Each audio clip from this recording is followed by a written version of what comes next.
The Consolation of Philosophy by Boethius, translated into English prose and verse by H.R. James, read by David Rintoul for Ukemi Audiobooks. Introduction. Anicius Manlius Severinus Boethius lived in the last quarter of the 5th century AD and the first quarter of the 6th. He was growing to manhood when Theodoric, the famous Ostrogoth, crossed the Alps and made himself master of Italy.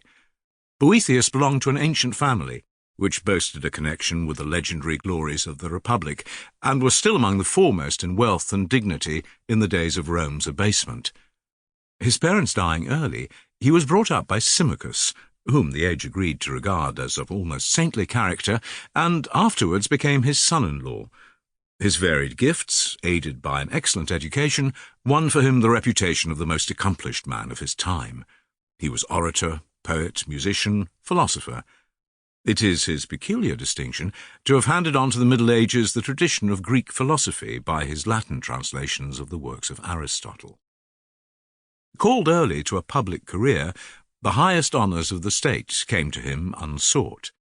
He was sole consul in 510 AD, and was ultimately raised by Theodoric to the dignity of Magister Officiorum, or head of the whole civil administration.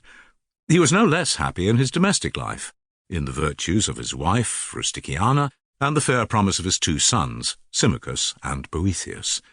Happy also in the society of a refined circle of friends.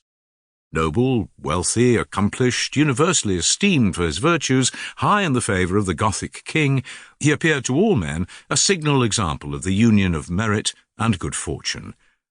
His felicity seemed to culminate in the year 522 AD, when, by special and extraordinary favour, his two sons, young as they were for so exalted an honour, were created joint consuls, and rode to the Senate House, attended by a throng of senators and the acclamations of the multitude.